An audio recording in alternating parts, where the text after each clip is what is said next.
Shalom, shalom, aking mga kapatid sa pananampalataya. Ito na naman po inyong kapatid ni Sir Roland na binigyang pagkakataon ng ating rabay para magbigay na naman po ng kanyang aral. Naway tayo po ay makalugod sa kanyang banal na harapan at tayo sana masabihang tunay na mga lingkod at bilang patutuo po ng ating kagustuhan na matuto, ihanda na po ninyo ang inyong mga lapis at papel. Dahil lagi po nating sinasabi, ito po ay mas mabuti kaysa sa mahabang memorya.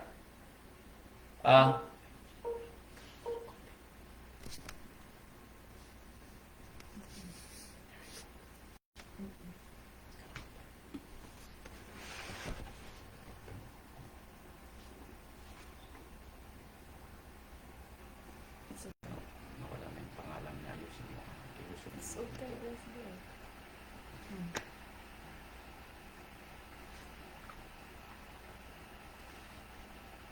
Mga kapatid, muli tayo ay binigyan ng Ama ng ating aral na tayo sana magkaroon ng pangunawa. At kung maapakan man po ng rabay ang ating mga paa, sana po tayo po ay may kababaang loob na tanggapin ang ating mga pagkakamali para may ayos po natin ang ating buhay, na matuto tayo sa aral para po sa lalong ikaluluwalhati ng ating rabay at para sa ating ikatututo. Alam po ninyo, ang ibinigay na aral ng rabay unang ibinigay sa akin bilang aral at naapakan po niya ang aking paa at muli aapakan niya muli sa aking pangalawang pagbabasa ng kanyang aral. At kung ito po mangyari man sa inyo, lagi po nating sinasabi, don't shoot the messenger. Ako po'y tagapagpadala lamang ng mensahe. O tagadala ng mensahe. Ang aral po ng rabay ay may pamagat na, you remember me when you need me.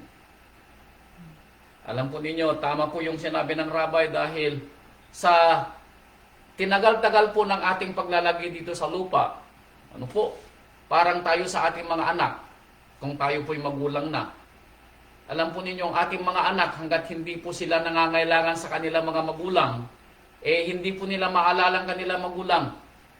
Saka pa lamang nila maaalala ang kanilang magulang kung sila po ay may pangangailangan na. Ganon din po daw ang ating Ama, na naaalala lang natin ang ating Ama kapag tayo po ay nangangailangan na. Kaya talasasin po natin, sana po hindi lang natin maalala ang ating Ama kung atin siyang kailangan, kundi atin sana siyang maalala araw-araw. Pero in reality, aminin po natin sa ating sarili. Dahil sa pamagat pa lang talagang naapakan na yung ating mga paa. Saka lang natin naaalala ang ating Ama sa oras ng ating mga pangangailangan. Now, simulan po natin ang kwento ng rabay at sabi ko nga po sana kung maapakan ng rabay ang ating mga paa, maalala natin yung ating pagkakamali at ituwid natin ang ating buhay para po sa ating ikatututo. Dahil wala pong silbi ang aral na ibinibigay ng rabay kung ito ay pumapasok sa kaliwa at lumalabas sa kanan. Wala pong silbi ang aral ng rabay. Parang yung pagkamatay ng ating rabay sa tulos, wala ding silbi kung ito'y hindi natin ibinubuhay ang mga salitang ating naririnig. Sabi nga ni Apostol Santiago, tayo daw sana ay hindi tagapakinig ng salita, kundi tayo daw ay tagapagpaganap. Now, talasasin natin ang kwento ng rabay dito sa kanyang unang salbo, sa unang Samuel, chapter 1, verse 11. Now, tignan daw po natin. Unang Samuel, chapter 1, verse 11. Ito po ang kwento. Now, ang kwento po rito ay si Ana, na nang siya po'y humihingi ng isang kahilingan kay Amang Yahweh. Ito po yung kanyang kahilingan na siya po ay magkaroon ng anak. Siya po ay baog. Pero siya po ay hindi nawalan ng pag-asa. Kaya hindi po siya tumigil sa kakapanalangin. Alam po ninyo, kung tayo po ay may mga hinaing, huwag po tayong tumigil. Lalo na po kung ang buhay ng ating mga anak at mga apo ang nasa dulo ng ating mga salita. Ito po yung kwento ni Hana. Sabi po niya dito sa verse 11, at siya'y nanata ng isang panata at nagsabi, O Amang Yahweh ng mga hukbo, kung tunay na iyong lilingunin ang pagkapighati ng iyong lingkod, at aalalahanin mo, at hindi mo kalilimutan ng iyong lingkod, kundi iyong pagkakalooban ang iyong lingkod ng anak na lalaki. Anong sabi ni Hana? O Amang Yahweh, sabi niya, kung tunay na ako'y maaalala mo bilang isang lingkod, at kung maririnig mo ang aking hinaing, sabi niya, kung hindi mo ako malilimutan at maaalala mo ako, dinggin mo sana ang aking kahilingan, sabi niya, pagkalooban mo ako ng isang anak na lalaki. Sabi niya, at kapag ito'y nangyari, sabi niya, akin ngang ibibigay sa Elohim sa lahat ng kaarawan ng kanyang buhay at walang pang-ahit na daraan sa kanyang ulo. Now, siguro po tayong lahat, itataas natin ang ating mga kamay dahil one way or the other, katulad tayo ni Hana nung araw. Alam ko, hindi lang ako ang nanalig noon na nang ako'y humihingi kay Amang Yahweh na dahil sa kagustuhan ko na makatulong sa ating asimblya. Yung kagustuhan ko na kapag may humihingi ng tulong at wala akong maibigay, ako'y naiiyak. Sa kagustuhan ko na balang araw, sabi ko, makatulong ako sa asimblya. Ganon din yung aking panalangin, hindi ako tumigil. For almost 7 years, yung aking hinaing na makarating dito sa Amerika. At alam ko, ganun din po sa inyo. Mayroon at mayroong panahon sa inyong buhay na ginawa natin ang katulad ng mga sinalita ni Hana. Nung tayo po ay walang trabaho. Now, unang-una po yan. Hiniling din po natin sa ating Ama na tayo'y bigyan ng trabaho. Tama po ba? Baka ipinangako natin ang langit at lupa nung tayo po ay humihingi ng trabaho. Sinabi natin, aalalahanin natin ang araw ng kanyang pagsamba. Hindi tayo magtatrabaho kapag araw ng pagsamba. Bigyan lang tayo ng trabaho. Nang tayo humihingi ng sasakyan, sinabi natin, tayo ay sasamba kapag araw ng Sabado at gagamitin natin ang ibibigay na pagpapala para sa kalooban ng Ama. Nung tayo po'y walang anak, ganun din ang hiniling din natin. Sa dami ng ating mga hiniling, hindi natin nakalimutan ng ating Ama sa ating mga oras ng ating mga pangangailangan at kabagabagan. Now, ano pong nangyari after that? At least kay Hana, alam natin ng kwento. Tinupad ni Hana yung kanyang pinangako kay Amang Yahweh.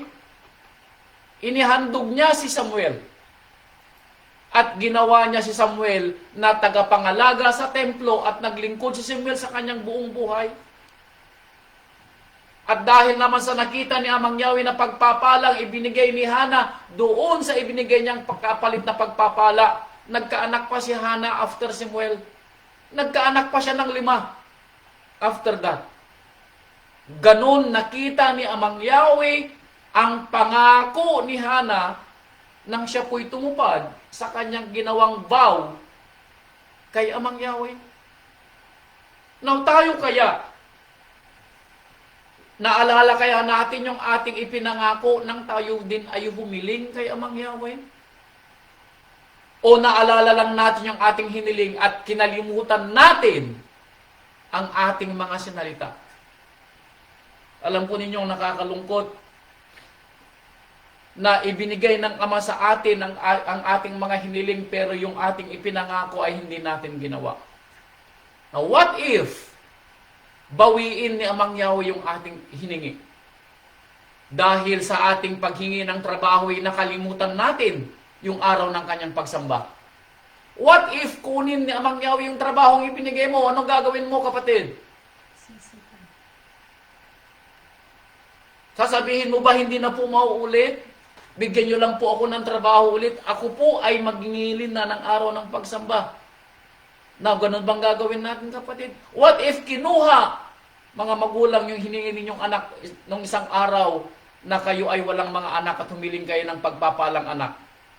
Pero ang anak na ibinigay sa inyo, imbis na makadagdag sa inyong dagdag at tibay ng pananampalataya, yun ang naging dahilan para makalimot kayo sa araw ng pagsamba. At ang mga salitang inyong mga ipinangako kay Amang Yahweh, nalimutan nyo rin. Ganon din ba ang dapat gawin ni Amang Yahweh sa atin? What if bawiin ng Ama yung ating mga hiningi?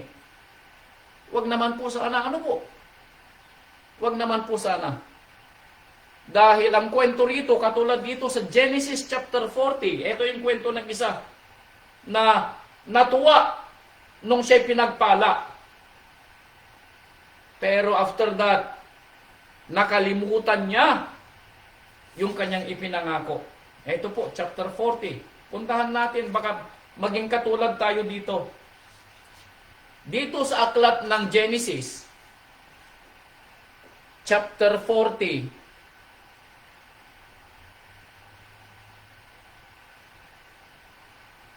verse 21. Ito yung kwento.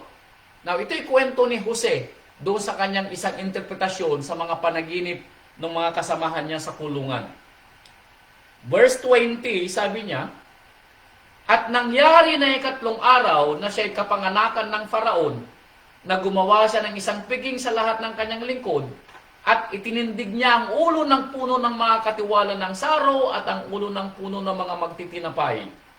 At ibinalik niya ang puno ng mga katiwala ng saro sa kanyang pagkakatiwala ng saro, at ibinigay niya ang saro sa kamay ng Faraon. Datapwat ang puno ng mga magtitinapay ay ibinitin sa isang puno ng kahoy, gaya ng ipinaliwanag sa kanila ni Jose.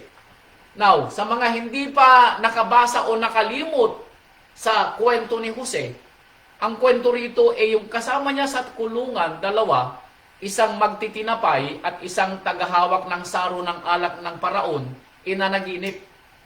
At ipinaliwanag ni Jose ang mga panaginip nila at nagkatotoo. At yung isa na ibinalik sa pwesto bilang tagapaghawak ng alak ng hari, ang sinabi ni Jose, kapag nangyari ito, kapatid ko, sabi niya, alalahanin mo ako. Sabihin mo sa hari na ako'y nakulong na walang kasalanan at ako ay kinuha sa aking magulang dahil ako'y isang Hebreo. Yun po ang hiniling ni Jose. Kapag ibinalik na sa pwesto, yung tagahawak ng saro. Now, nangyari ba? Verse 23. Gayunmay, nang maibalik na sa pwesto yung tagahawak ng saro, anong nangyari? Hindi niya naalala si Jose, kundi ito'y nakalimutan niya. Ganun po ba tayo kabilis makalimot? Katulad ng nangyari dito sa tagahawak ng saro. Now, hindi po ito naging buwan, kundi after 3 days. Ano po? Nangyari yung sinabi ni Jose. After 3 days lang, nakalimutan na ng tagahawak ng saro. Now, ilang taon na tayo nakalimot sa ating pangako kay Amang Yahweh nang tayo ay nagkaroon ng trabaho. Sa dami ng mga ipinangako natin, natupad ba yung mga ipinangako natin nung tayo naghahanap ng trabaho at binigyan tayo ng Ama ng trabaho? O baka naging dahilan pa yung trabaho natin para makalimot tayo sa salita ng Ama? Bakit? Dahil nawili tayo sa ganda ng ating trabaho na ibinigay ng Ama. Hindi po ba dapat lalo tayong magpala sana? Dahil sa ganda ng katotohanan nangyari sa atin dahil sa pagpapala ng Ama? O baka tayo ay nakalimot din dahil sa ganda ng pagpapalang ibinigay ng Ama sa atin. Sabi nga ng ating Ama, naaalala nyo lang ako nung ako'y kailangan ninyo. Pero nung ako'y hindi nyo na kailangan, baka sabi ng Ama, naalala nyo ba ako kahit minsan? Ito pa po yung kwento. Bilang chapter 11. Ito uli ang Bilang chapter 11. Verse 4. Tingnan natin. Baka kagaya natin yung mga ikwinikwento ng rabay para bigyan tayo ng tinatawag na aral. Huwag naman sana na mangyari na kunin ng Ama yung ibinigay niya sa ating pagpapala dahil tayo nakakalimot sa ating mga ipinangako. O ito yung naging dahilan para tayo ay manlamig sa ating mga pananampalataya instead na tayo sana lalong mag-init. Tabi-tabi po, sabi ko nga po, kung maapakan ng rabay ang ating mga paa, sabihin natin, ouch. Dahil alam ko, one way or the other, maapakan tayo ng rabay. Ako nga, nasabi ko, hindi lang minsan, kundi paulit-ulit na inapakan ng rabay habang ipinapagawa niya sa akin ng aral na ito. Sabi po niya dito sa verse 4, chapter 11 ng Aklat ng Mga Bilang, chapter 11 verse 4, sabi niya, Aklat ng Mga Bilang, chapter 11 verse 4. At ang halo-halong karamihan na nasa gitna nila ay nahulog sa kasakiman. Ito yung bayang Israel. Ning sila po ay nasa ilang. At sila po'y humihingi ng pagkain mula sa Ama. Binigyan sila ng Ama ng mana. Ang unang ibinigay na pagkain ng Ama sa kanila nang sila po'y humingi ay binigyan po sila ng mana. Ayon po sa kwento. Pero sila po ba ay nakontento sa mana? Hindi po. Dahil ang kwento rito sila po ay nagrireklamo. Ito yung kwento, verse 4. At naghalo ang karamihan na nasa gitna nila ay nahulog ang kasakiman.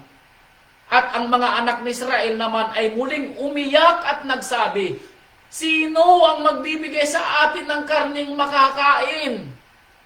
Meaning, hindi sila nakontento sa mana na ibinigay ng Ama, na ito'y hiniling nila nung una, ngayon naman anong kanilang hinihingi? Karne. Verse 5, ating naaalala ang isda na ating kinakain sa Ehipto na walang bayad. Ang mga pipino at ang mga milon at ang mga puwero, ang mga sibuyas at ang mga bawang. Ngunit ngayon, ang ating kaluluwa ay natutuyo. Walang kaano-anuman. Sa ating harapan ay walang anuman kundi ang manang ito. Ganun ba tayo kabalis makalimot, mga kapatid? Nung una nilang matikman ng mana, sila po'y tuwang-tuwa. Nagpasalamat sila kay Amang Yahweh. Dahil pinagpala sila ng Ama. Ito yung sinasabi nating pagkain ng mga anghel sa ibang mga kwento. Dahil ito'y direktang galing sa langit. Now, sila po'y tuwang-tuwa nung una. Pero nang tumagal, anong nangyari? Kinasuyaan nila yung mana na nung una ay pinagpapasalamat nila.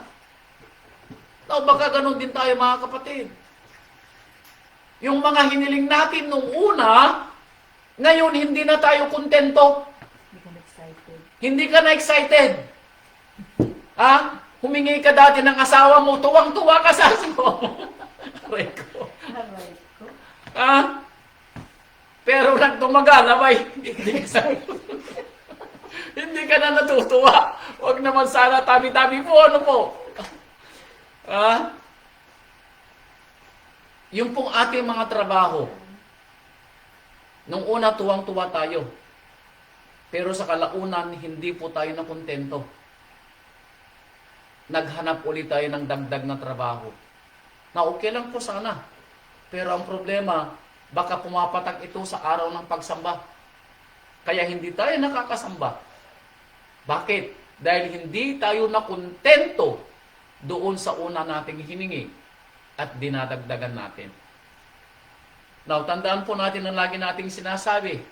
Ang anumang pagpapala na may halong, tandaan po din nyo, ang anumang pagpapala na galing sa Ama ay walang halong sakripisyo.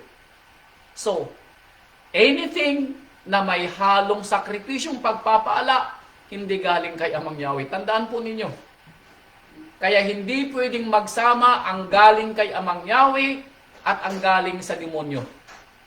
Now, bakit ko sinabing demonyo? Dahil ang trabaho na hindi galing sa Ama, na ito'y maglalayo sa atin sa kanyang mga aral at salita, ito hindi galing kay Amang Yahweh. Dalawa lang naman pagpagagalingan nitong mga pangyayari dito sa lupa.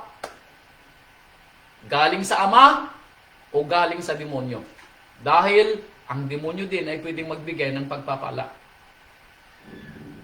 Kaya talasasin po natin. Ano po? Or maaaring pinayagan ng Ama na mangyari ang mga bagay na nangyayari sa iyo, pinayagan niya. Pero ito'y hindi makakabuti sa iyo. Bakit? Dahil nakikita ng Ama na ikaw ay walang kakontentuhan sa buhay at bibigyan ka niya ng tinasabing pangunawa na taliwas sa kanyang gustong sanang ipaunawa sa iyo.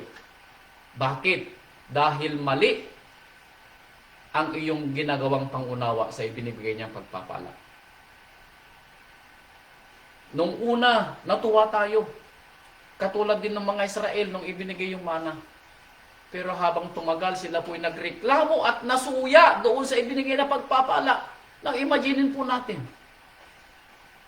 Baka ganun din po yung ating ginagawa, mga kapatid ko. Yung hindi natin kakontentuhan sa buhay, baka maging dahilan para tayo ay magkasala sa Ama. Wag naman po sana. Tabi-tabi po, sabi ko nga po sa inyo. Itataas ko ang kamay ko dahil ganito rin ang naranasan ko noon. Pati araw ng Sabado ginagamit ko sa pagtatrabaho. Bakit? Dahil sa kagustuhan ko agad na magkaroon ng maraming pera. Nawili ako sa buhay, parang ganun po. Nag-enjoy ako sa buhay dahil dolyar. Baka ganun din po sa inyo mga kapatid ko, po. Wag naman sana. Nehemia chapter 9 verse 25. Ito, dagdag. Chapter 9 verse 25. Ito naman yung dagdag ni Nehemiah. Nehemiah chapter 9 verse 25. At sila, meaning ang Israel, ay nagsisakop ng mga bayan na nakukutaan. Nakakuha sila ng matabang lupain, nangag-ari ng mga bahay na puno ng lahat ng mga mabubuting bagay, ng mga balon na hinukay, ng mga ubasan at ng mga olibuhan, at ng mga punong kahoy na may bungang sagana, na anupat sila'y nagsikain at nangabusog at naging mataba at nangaaliw sa iyong malaking kagundahang loob.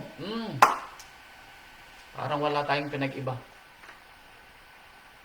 Nung tayo daw ay humingi ng pagpapala kay Amang Yahweh, natuwa tayo. Natupad yung ating mga pangarap sa buhay. Nagkaroon tayo ng magandang trabaho. Nagkaroon tayo ng maayos na kabahayan. Nakabili tayo ng ating mga anik-anik sa buhay. Nagkaroon tayo ng pera sa bangko. Nakakain mo ang gusto mo, nabibili mo ang gusto mo, napapasyalan mo ang gusto mo.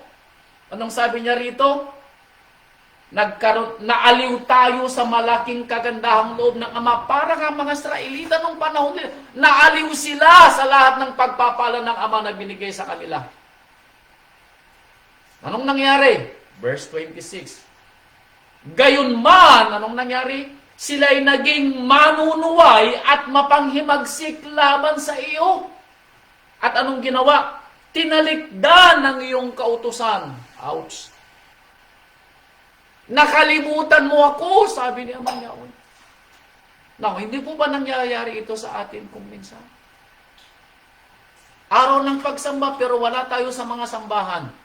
Saan tayo? Nasa pasyalan, maaari. Ouch. Anniversary ninyo mag-asawa, birthday ng anak ninyo, wala kayo sa bahay sambahan. Nasaan kayo? Nasa labas, kumakain o kaya nagsishopping. Ouch. O kaya nawili kayo sa trabaho. Sinabihan kayo ng boss nyo, magtrabaho ka ng araw ng Sabado, mas malaki ang sahod kasi may kasamang overtime. Nawili ka sa trabaho kasi may pangako ang yung boss, baka ipopromote ka sa trabaho. Ouch. Now, ito po ba yung nangyayari sa atin? Yes. Instead na tayo sana ay maging masunurin at maging mapalapit lalo sa Ama dahil sa pagpapala nating tinanggap. Anong nangyari? Tayo daw ay naghimagsik. So anything na ginagawa natin na hindi ayon sa kautusan ng Ama, tayo daw ay nagre-rebelde. Tayo daw ay naging mapanghimagsik laban sa iyo, laban kay Amang Yahweh. Tinalikdan nila ang iyong kautusan. Sila'y nagsigawa ng malaking pamumungkahi. Abay mga kapatid, wag naman sana. Wag naman sana na ang pagpapala natin ay maging dahilan para tayo po ay makalimot sa Ama. Ganito po yung nararamdaman ng Ama, kaya po yung pamagat na sinabi, naaalala nyo lang ako kapag may kailangan kayo. Pero pag kayo'y nakakain na, nabusog na, nakuha nyo na yung gusto nyong makuha, nabili nyo yung mga gusto, naalala nyo pa ba ako? Sa kwento parang hindi. Actually, ito yung nagiging dahilan para malimutan natin yung pagpapala ng Ama.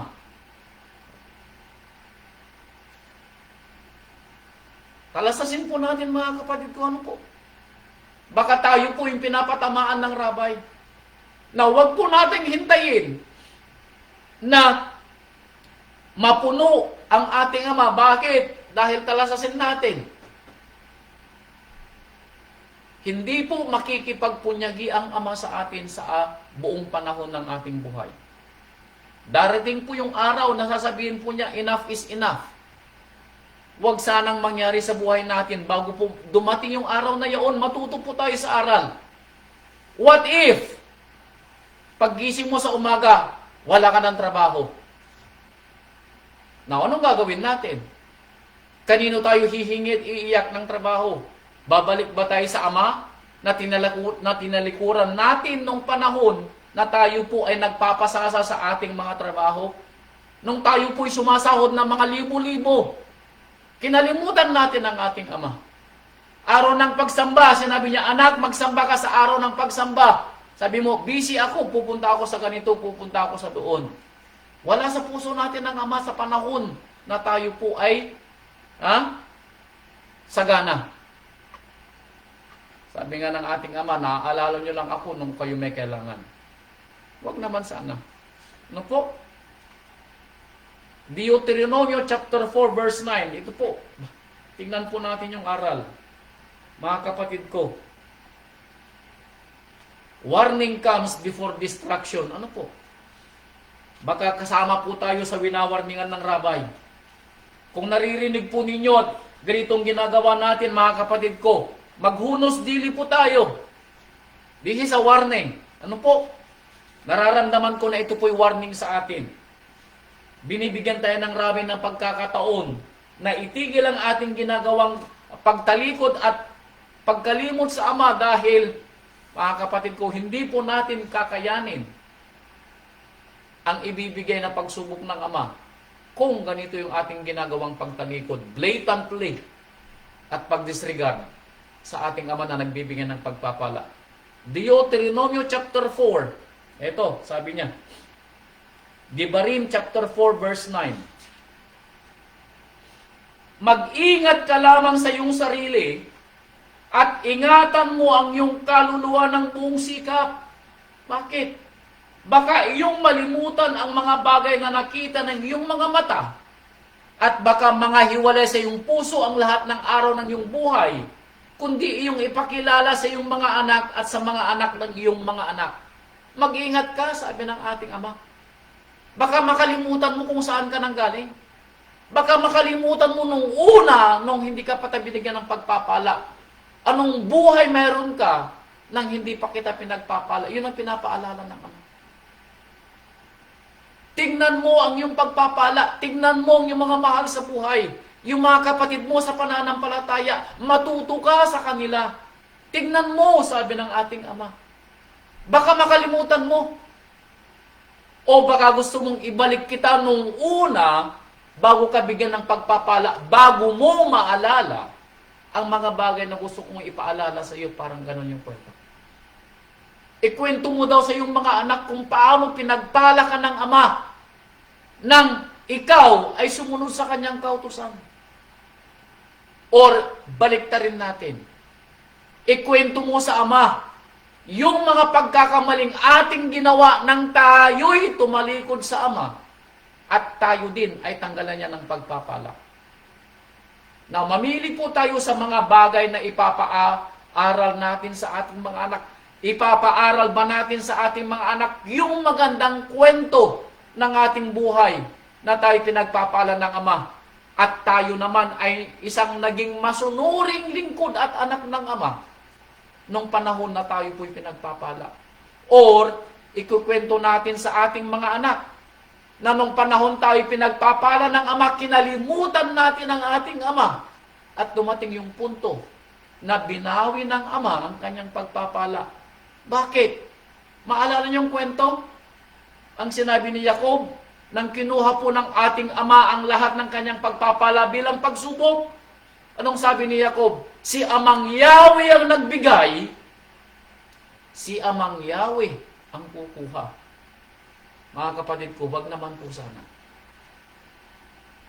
Kung kayo po ay may pakinig, makinig po tayo. Warning comes before destruction. Baka po nangyayari o ginagawa natin ito sa ating buhay. Yung pagpapala sa atin ng Ama ginagamit natin instead na tayo para mapalapit. Ito naman yung nagiging dahilan para tayo mapalayo. Bakit? Araw ng pagsamba, araw ng Bible study, araw ng women's ministry, araw ng men's ministry. Ang lagi nating sinasabi, we are busy. Abay kapatid ko, alalahanin mo. Kanino ka nagiging busy? Sa trabaho na binigay ng Ama? What if kinuha ng Ama ang trabaho na nagiging busy ka? Ano pa pang sasabihin mo?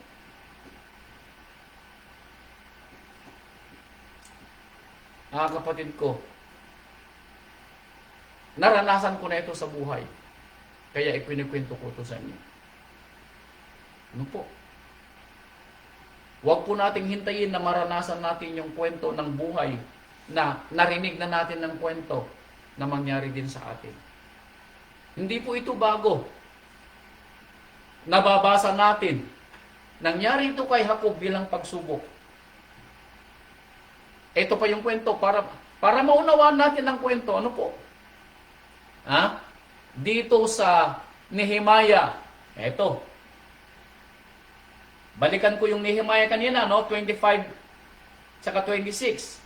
Now, idadagdag ko sa 27. Ito ang ginawa ng Ama sa mga taga-Israel. Nung sila'y tumalikod sa Ama, itong ginawa ng Ama. Sabi kanina, take heed. Sabi niya, mag-ingat ka sa iyong sarili, sama. Bakit? Para maunawaan mo yung kwento. Yung mga naririnig mong aral. Eto, verse 27.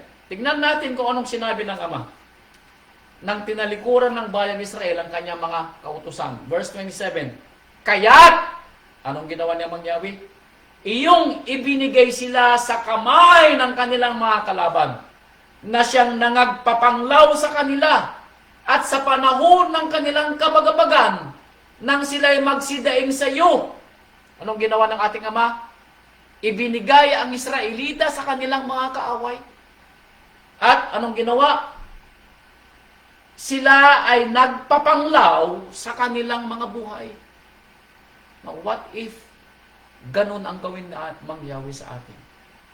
What if ang ibigay niyang kaaway natin ay ang mga sakit? What if ang ibigay niyang kaaway natin ay mga aksidente sa buhay? Now, matatawaran ba natin kung ito ang ibigay ni Amang Yahweh na kapanglawan sa buhay natin? What if, sabi ko nga sa inyo, sa isang kisap mata, pwedeng bawiin ni Amang Yahweh ang kanyang binigay na pagpapala. Ginawa niya ito kay Job bilang pagsubok kay Job. Pero ang ginawa niya ito sa bayang Israel, hindi po pagsubok, kundi bilang parusa. Bilang parusa ang ibinigay ni Amang Yahweh sa kanila. Dahil, anong ginawa? Dahil sa kanilang malaking pagmumungkahi, anong sinabi niya? Ibinigay mo sila sa kamay ng mga kalaban na siyang nagpapanglaw sa kanila. At ibinalik mo sila sa kanilang kabagabagan. What if, kapatid ko, ibalik ni Amang Yahweh sa iyong kabagabagan na dinanas mo nung una? At anong gagawin mo? Katulad ng bayang Israel, sabi niya, at sila'y nagsidaing sa iyo, at iyong dininig sila mula sa langit. Ayon sa saganang mga kawaan ay iyong binigyan sila ng mga tagapagligtas na nangagligtas sa kanila sa kamay ng kanilang mga kalaban. At nang humingi ang bayang Israel sa awa ng Ama, nagpadala uli siya ng manliligtas. Ganon kadakila at kaawa si Amang Yahweh sa atin.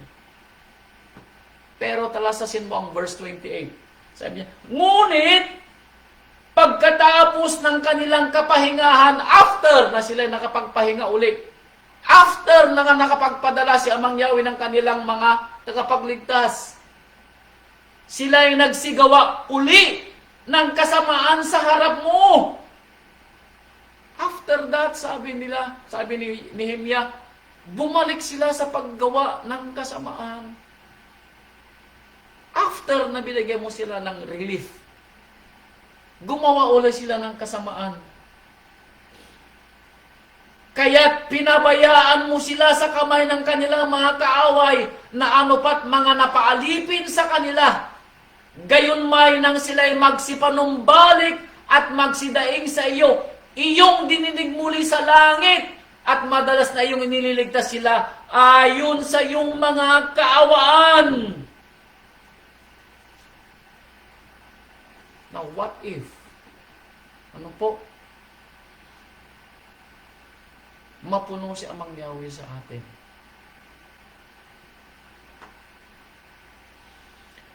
What if hindi na niya didinggin ang ating mga hinaing?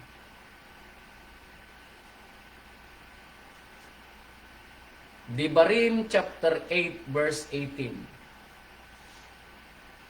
Devarim 8:18. Ito po yung kwento. What if? Ano nga po?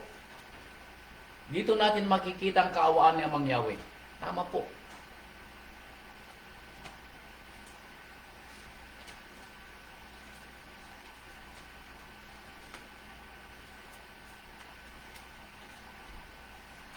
Devarim chapter 8 verse 18. Ito. Ang isa pang kwento.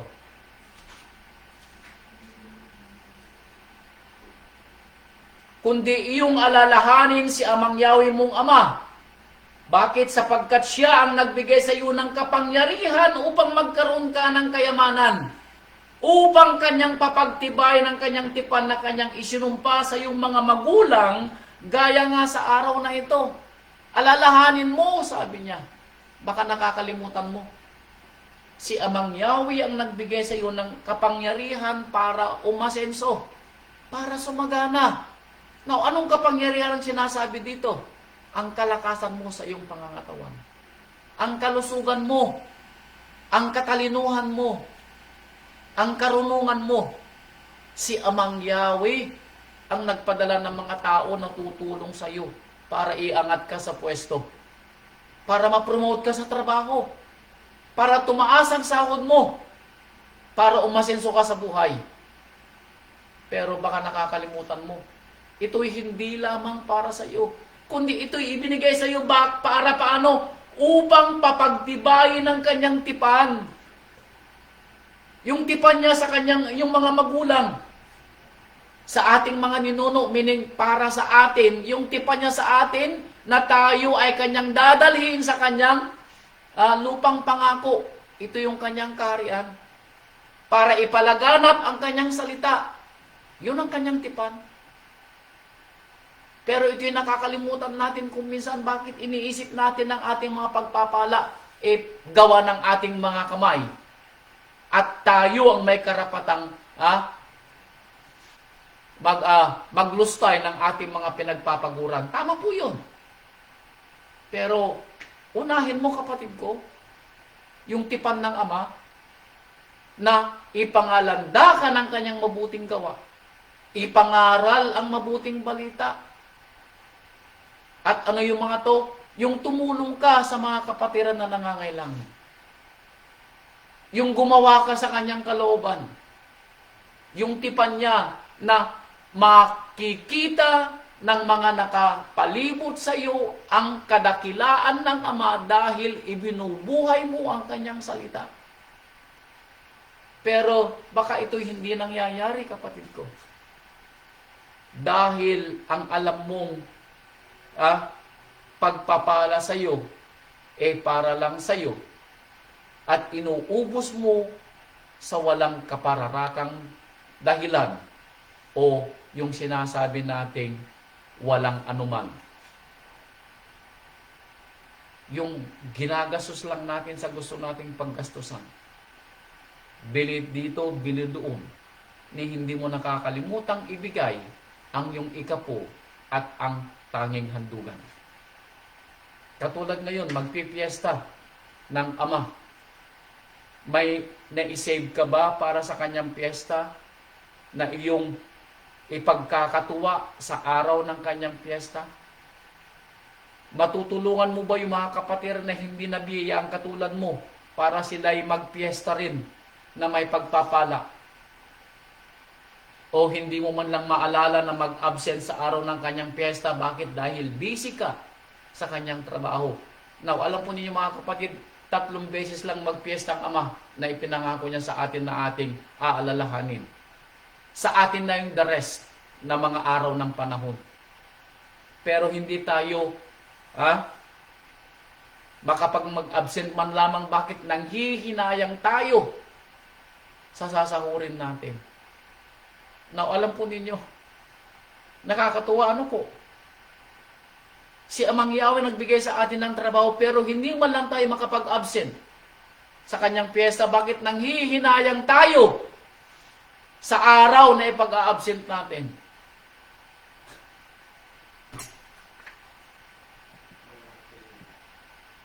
Yun pong hindi ko maunawaan kung minsan, ang dami nating dahilan kung tayo po ay magdiriwon ng piyesta ng Ama. Taas ko ang kamay ko dahil ganun din ako nung panahon. Nanghihinayang din ako doon sa i-absent ko. Pero ngayon napag-unawa ko na ang Amang nagbibigay ng pagpapala. Bakit ako manghihinayang? Iyon ang ibinigay niyang araw ng pagpista. Hindi ba tayo binigyan niya ng pagpapala para magkaroon ng maayos na trabaho? Wala po sa atin ang nagmalimos sa 1 taon. Wala po sa atin ang naratay sa kamatayan sa loob ng 1 taon. Now, hindi pa dapat na tayo ay magdiwang at magpasalamat sa kanyang araw ng pista na sinabi sa atin na tayo ay magsasama-sama bilang magkakapatid at ipagdiwang ang kanyang pista? Alam nyo, pangarap ko, pag uwi namin sa Pilipinas for good, I pray na bawat pista ay makapagdiwang tayo ng talagang pista. Pista na pista talaga, hindi pista na talagang sikil, kundi pista na talagang pista. Ano po? Yung masaganang piyesta. At ito sana ay mangyari sa atin dahil tayo ay pinagpapala ng Ama sa loob ng 1 taon. Pero kung minsan, nakakalimutan natin ng ating mga pagpapala ay para din sa Ama at sa kanyang mga tinatawag na pagdiriwang ng kanyang mga piyesta. Naaalala lang natin ng Ama, kapag sa sarili nating pangangailangan ang ating problema, sarili nating kabagabagan, kapag nagkasakit ang ating mga anak, tinatawag natin ang intervention ng Ama para gumaling sila. Pag nagkasakit ang ating mga asawa, nagkasakit ang ating mga sarili, hinihingi natin sa Ama na pagalingin sila. Hindi na nga tayo gumagastos sa doktor. Bakit? Dahil naaawang Ama sa atin. Pinapagaling niya tayo. Pero kapag siya naman ang humihingi sa atin, ang dami nating mga alibis na dahilan para hindi tayo makarating at gumanap sa kanyang mga araw na sinasabing araw ng pangilin. Hosea chapter 13 verse 6. Ito. Dagdag pa. Hosea 13 verse 6.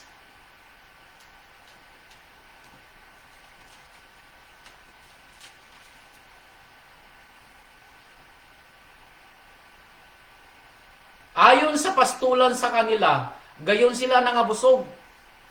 Sila ay nangabusog at ang kanilang puso ay nagmalaki. Kaya't kinalimutan nila ako. Anong sabi ng Hosea? Nung ang mga Israel ay nabusog, anong ginawa nila? Sila ay nagmalaki. And then after that, anong ginawa nila kay Amang Yahweh? Napalapit ba sila kay Amang Yahweh? Hindi. Kinalimutan nila ako, sabi ng Amang Yahweh. Now, baka mayroon din po tayo dito, nakatulad ng binasa dito sa Hosea. Nung tayo po ay walang-wala, panay pong hikbi natin. Iniiyakan natin ang ating ama. Ama ko, bigyan mo ko ng trabaho. Ama ko, maawa ka sa pamilya ko. Ama ko, maawa ka. Wala kaming makain. Nang narinig ng ama ang iyong mga hinaing at naawa sa atin, anong ginawa? Tayo binigyan niya ng pagpapala. Nakakain po tayo. Hindi lang tayo nakakain, nabusog. Dahil nabili natin ang gusto nating kainin. Hindi lang nabusog, kundi umasenso sa buhay. At dahil sa asenso nang nangyari, tayo po'y nagmalaki. Kinalimutan natin ang ating Elohim na nagbigay sa atin ng pagpapala. Huwag naman po sana, ano po. Kaya anong nangyari? Eto, verse 7. Kaya't ako'y magiging parang leon sa kanila. Now, imagine ninyo. Dahil daw sa ating paglimot sa Ama, kailan natin siya kinalimutan? Sa araw ng pagsamba. Sa pagbibigay ng ikapo. Sa pagbibigay ng hatangang handugan. Sa araw ng kanyang mga piyesta. Sa paggawa ng kanyang mga lituntunin na pagtulong sa mga mahihirap. Pagpapakain sa mga nagugutom. Ito yung mga bagay kung bakit nakalimutan natin ng Ama. Bakit tayo ay naging busy sa ating sarili? Naging busy tayo sa ating pamilya. Naging busy tayo higit sa lahat sa ating trabaho na nagbibigay sa atin ng pagpapala. Kaya anong sabi ni Amang Yahweh? Kaya't ako'y magiging parang leon sa kanila. Parang leopardo na ako'y magbabantay sa tabi ng daan. Aking sasalubungin sila na gaya ng oso na ninakawan ng kanyang mga anak at aking babakahin ang lamak ng kanilang mga puso at dooy lalamunin ko sila ng mga gaya ng leon at lalapain ko sila na gaya ng mababangis na hayop. Na wag naman po sana na mangyari sa atin. Imaginin ninyo ang ating sarili na kaharap natin ng leon at gustong lapain tayo. Gusto po ba ninyong gano'n ang karamdam natin? Yung makaramdam tayo ng takot sa ating buhay instead na tayo po ay nasa comfort ng ating Ama. Takot bakit? Dahil wala na tayong trabaho. Takot dahil wala na tayong pera sa bangko. Takot bakit? Dahil nakaratay tayo sa banig o ang ating mga mahal sa buhay. At wala tayong alam na pupuntahan na kukuhanan ng tulong maliban sa itaas. Now, imaginein po natin na kunin lahat ni Amang Yahweh ang lahat ng ating pagpapala at siya maging katulad ng leon at leopardo sa ating mga harapan na siyang masisila at magbibigay ng takot sa atin. Naaalala lang natin ng Ama, ano po? Kung tayo po'y may kailangan. Pero kung tayo po'y nabusog na at naibigyan na po yung ating pangangailangan, katulad ng sinabi dito sa Hosea, kinalimutan niyo ako. Wag naman po sana. Wag naman po sana. Ano po? Ito pa. Ecclesiastes chapter 7 verse 2. Mangangaral chapter 7 verse 2. Ito pa po.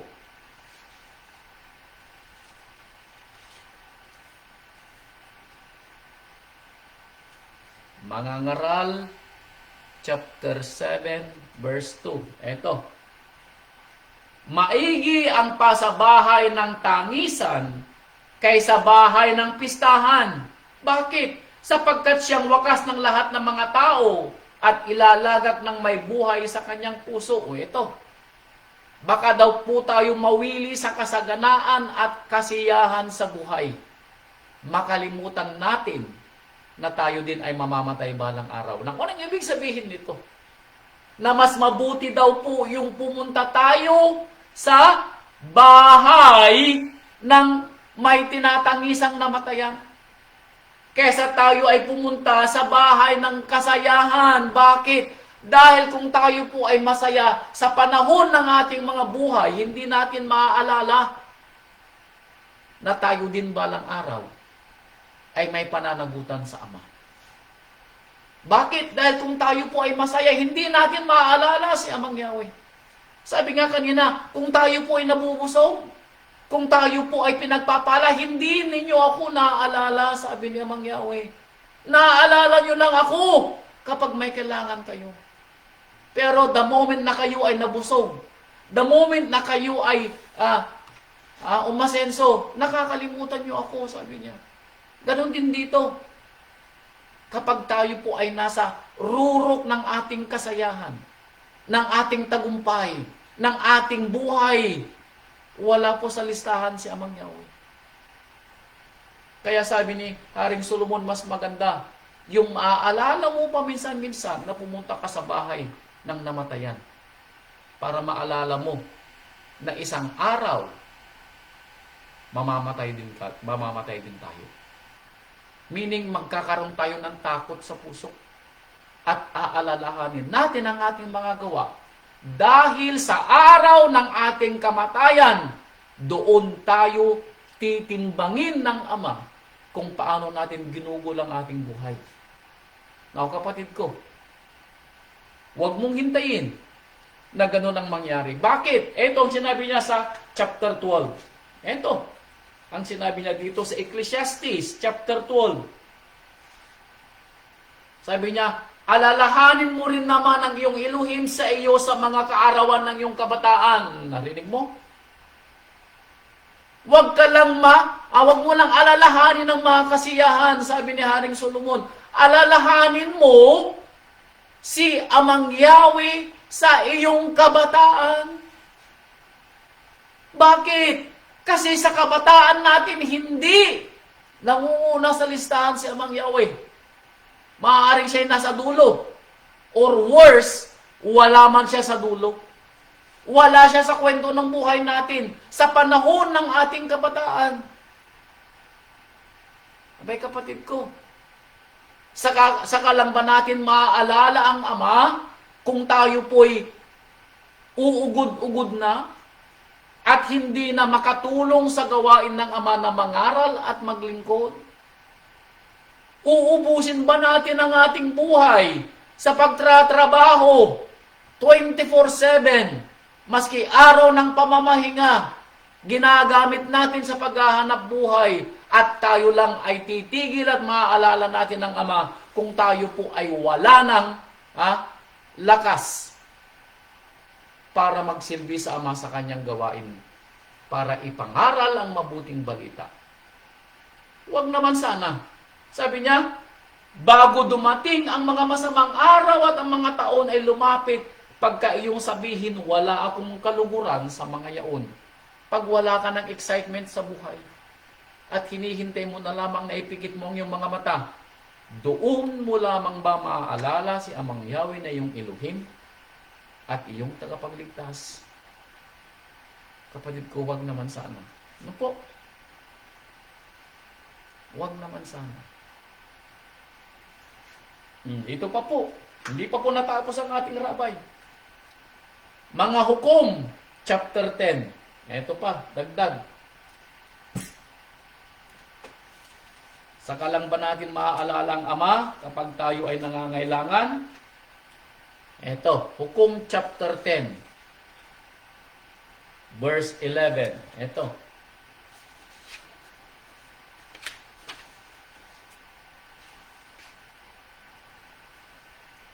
At sinabi ni Amang Yahweh sa mga anak ni Israel, di ba pinapaging-laya ko kayo sa mga taga-Ehipto at sa mga taga-Amoreo sa mga anak ni Amnon at sa mga Filisteo.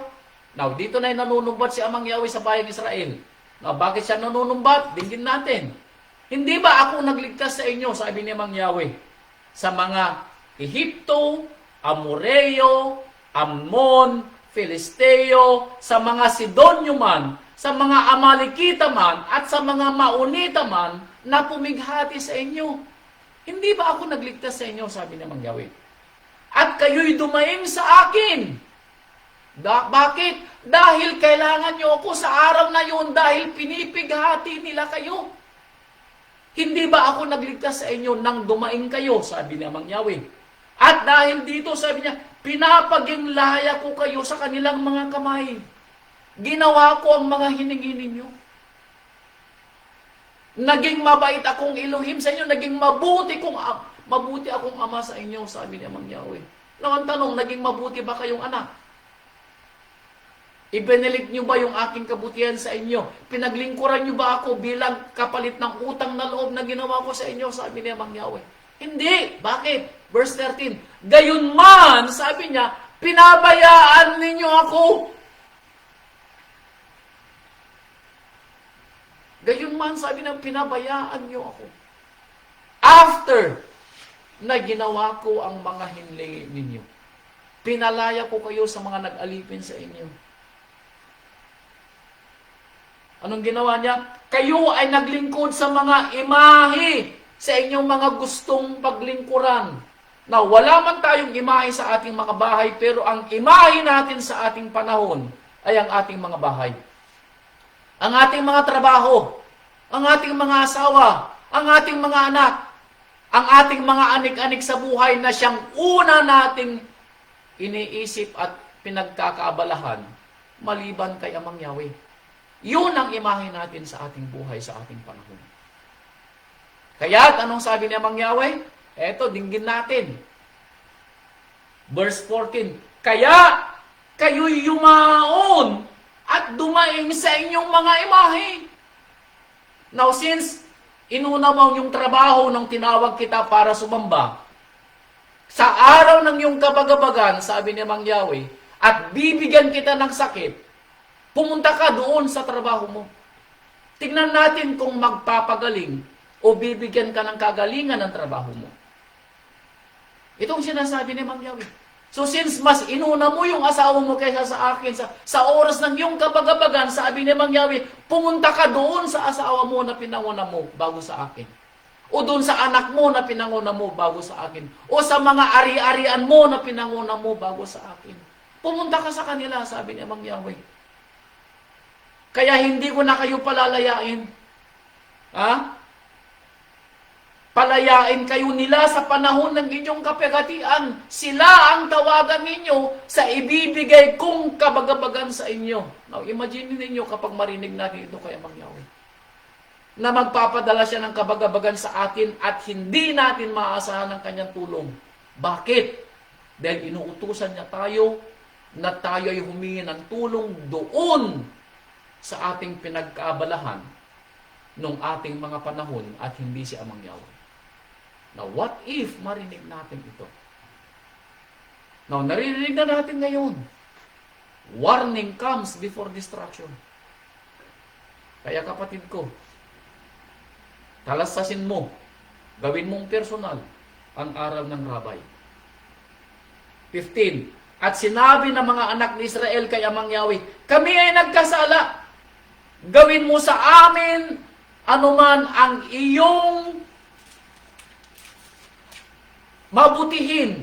Isinasamo namin sa iyo sa araw na ito, iligtas mo lamang kami sa araw na ito. Ha? Anong sinabi ng Israel? Amang Yahweh, alam namin na nagkasala kami. But this time, sabi niya, gawin mo sa amin ang gusto mong gawin, pero iligtas mo kami sa araw na ito. After this day, sabi nila, magbabago na kami.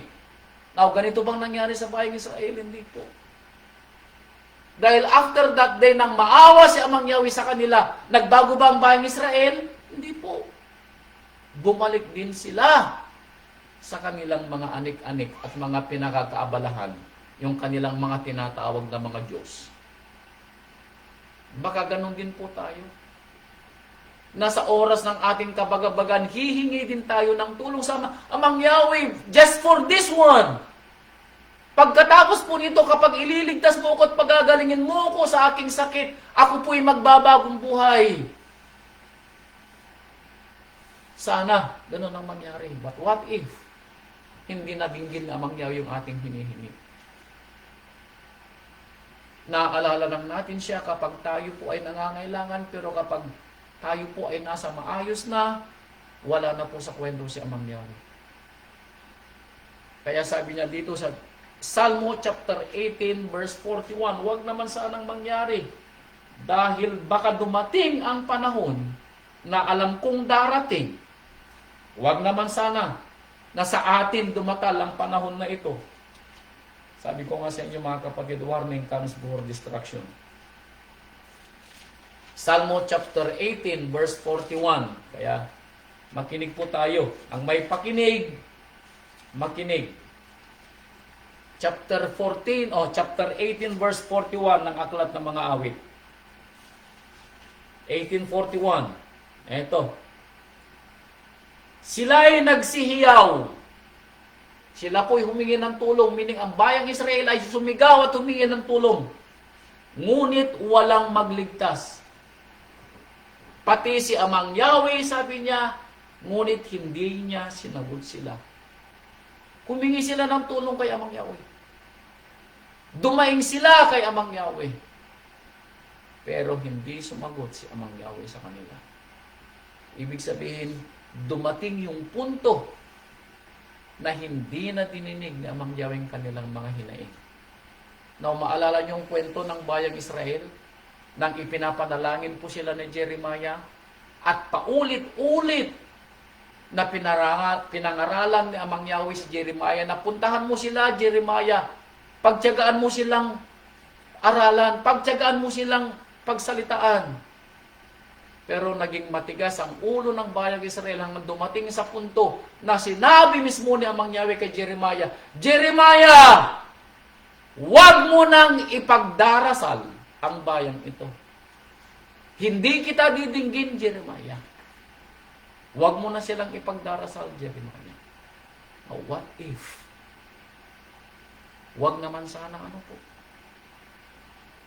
Na instead na tayo po ay lumapit sa Ama dahil dinirinig niya ang ating mga hinaing sa oras ng ating kabagabagan. Lalo sana tayong mapalapit. Hindi ito sana yung maging dahilan na pagpapala niya sa atin, tayo po ay tumalikod. Yung hindi natin pagkontento sa buhay. Na, ano po? Wala pa po sa atin ang namamalimos sa tinapay na pati araw po ng Sabado ay gagawin nating pagtatrabaho. Wala pa pong namamalimos ng tinapay. Hindi pa po tayo nauubusan ng pagkain. Hindi pa po tayo nagugutom para po pati araw ng pangingilin ay gagamitin natin sa paghahanap buhay. Araw ng kanyang piyesta ni hindi tayo makapangilin. Huwag naman po sa ano po. Mga kapatid ko,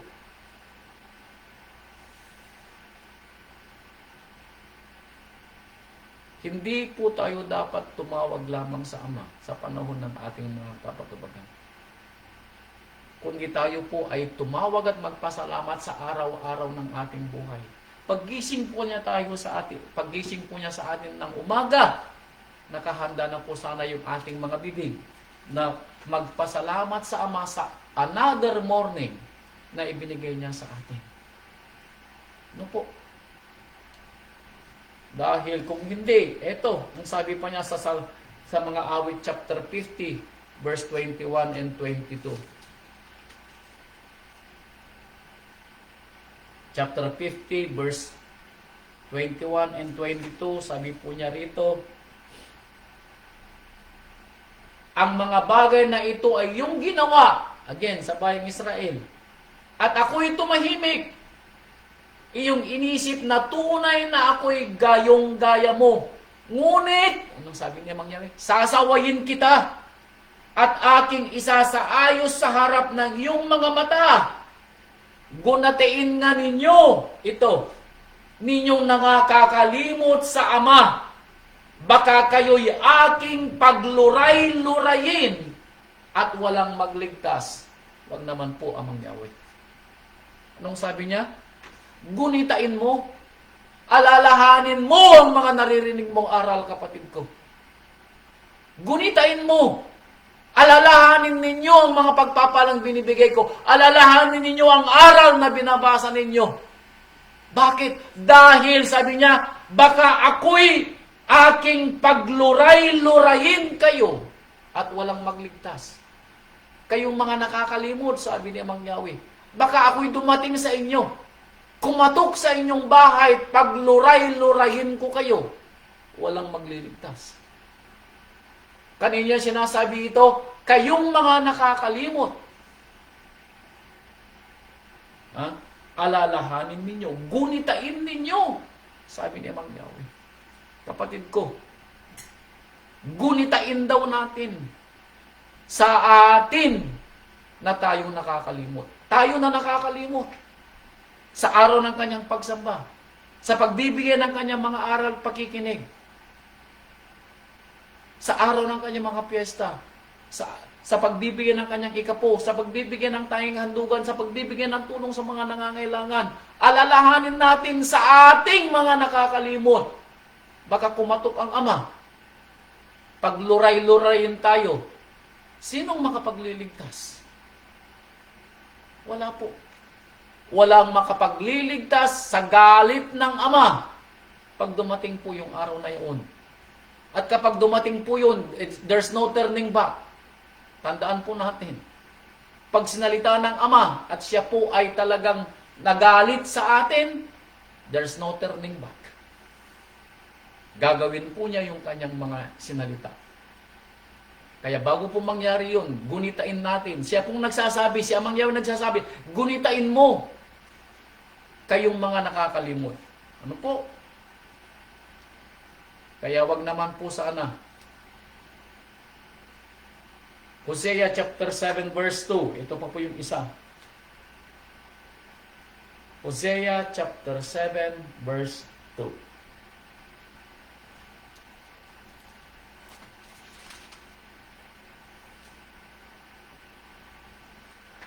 At hindi nila ginugunita sa kanilang puso na aking inaalala ang lahat ng kanilang kasamaan. Ngayon kinukulong sila sa palibot ng kanilang sariling mga gawa. Sila ngayon nasa harap ko. Anong sabi naman niya? Baka nakakalimutan mo, sabi niya.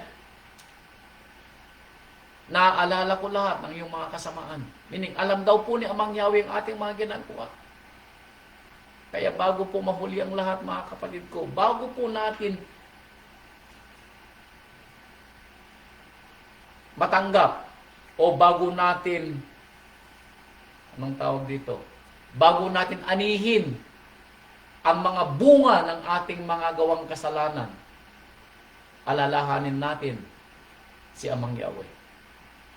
Hindi lang po sa panahon ng ating mga pangangailangan, kundi sa panahon na tayo po'y nakakalimot, alalahanin natin ang Ama na tayo po'y magbalik loob bago dumating po yung araw ng sinasabi niyang paniningil niya sa atin. Huwag naman po sana ano po.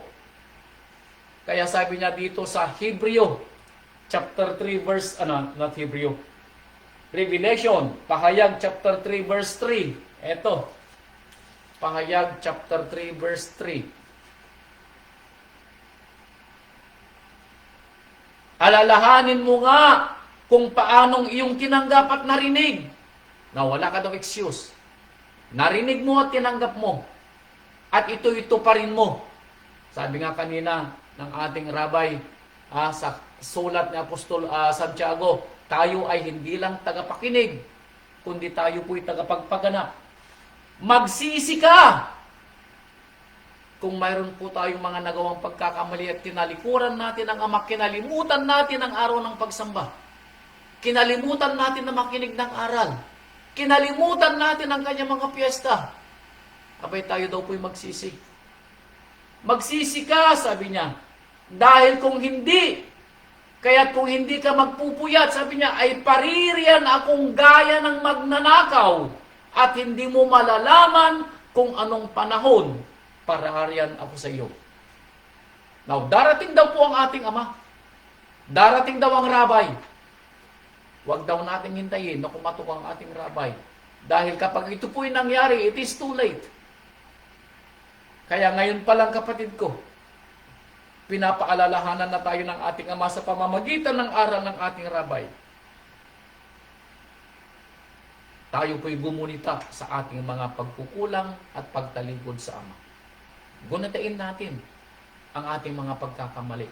Alalahanin natin ang ating Ama, hindi lang po sa panahon ng ating mga pangangailangan at kabagabagan, kundi alalahanan natin siya araw-araw para tayo po ay maging karapat. Dapat tumanggap sa lahat ng kanyang mga pagpapala at balang araw tumanggap ng kanyang buhay na walang hanggan. Kaya kung tayo po ay ganito ang mangyayari, eto, sabi ni Nehemiah chapter 13 verse 14, eto, ang masasabi natin kay Amang Yahweh, kung gagawin natin ang kanyang ibinibilin sa atin na alalahanin natin siya. Nehemiah chapter 13 verse 14. Ito po ang sabi dito sa Nehemiah. Huling talata ko na po ito. Dahil mag-aalas 12 na dyan sa inyo. Nehemiah chapter 13 verse 4.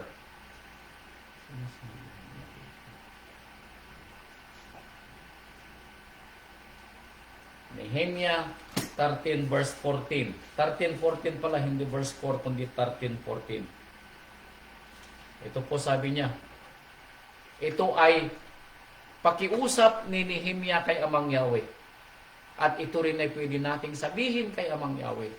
Sabi niya, alalahanin mo, O aking Ama. Alalahanin mo ako, Amang Yahweh. Huwag mong pawiin ang aking mga mabuting gawa na aking ginawa sa ikabubuti ng templo ng aking Ama at sa pagganap ng kaugaliang paglilingkod doon. Huwag mo akong kalilimutan, Amang Yahweh. Alalahanin mo ang aking mga nabubuting gawa ng aking tipunin at inayos ang templo. Alalahanin mo ako. Alalahanin mo ako, Amang Yahweh, sabi natin. Dahil inaalala ko ang iyong araw ng pagsamba. Alalahanin mo ako, Amang Yahweh, sabi mo. Dahil inaalala ko ang iyong pagbibigyan ng ikapu at tamang handugan. Alalahanin mo ako, Amang Yahweh, sabi natin. Dahil naalala ko ang iyong piyesta. Naalala ko ang tumulong sa mga may hirap katulad ng ipinag-uutos mo sa akin. Alalahanin mo ako, Amang Yahweh, sasabihin natin. Ito ay pwede nating sabihin kay Amang Yahweh na tayo'y hindi nakakalimot, kundi lagi natin siyang naaalala. Dahil nagugunita natin ang kanyang mga aral at mga salita at tayo ay natututo sa buhay.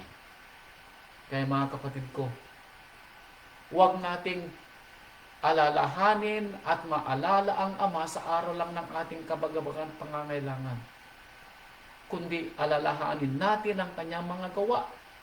Alalahanin natin ang kanyang mga pagpapalang ibinibigay sa atin upang tayo huwag makalimot na makalimutan natin siya.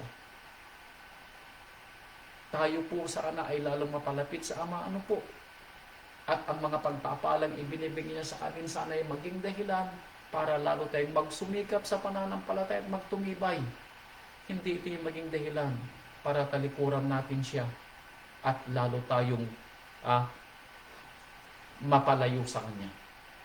Mga kapatid ko, ito po ang aral ng ating Rabbi Yeshua HaMashiach. And I pray, kung naapakan po ng Rabbi ang ating mga paa, itataas po ang kamay ko. Naapakan po yung ating kamay, ang ating paa. But I pray na sa aral na ibinigay ng Rabbi, matuto po ako na balikan yung aking mga pagkakamali at ihingi ko ng tawad at ito'y hindi ko na uulitin pa. Ganon din po sa inyo mga kapatid. Ano po? At nawayang pagpapala po ng Rabbi, pangunawang, kaalaman, at yung kagustuhan po natin na matuto ay mapasa atin. Naway ang banal na Espiritu ng Ama sa pamamagitan ng ating Rabbi Yeshua HaMashiach ang gumabay po sa ating pang-araw-araw na buhay para po maayos ang ating mga buhay, mapanuto ang ating mga saloobin, at tayo po sana ay lalong mapalapit sa ating Rabbi Yeshua HaMashiach, at lalo po sana magtumibay ang lahat ng ating mga pananampalataya. Salamat po sa inyong lahat mga kapatid. Purihin po ang ating Amang Yahweh at purihin ang ating Rabbi Yeshua HaMashiach. Salamat po at magandang gabi po sa inyong lahat. Hallelujah.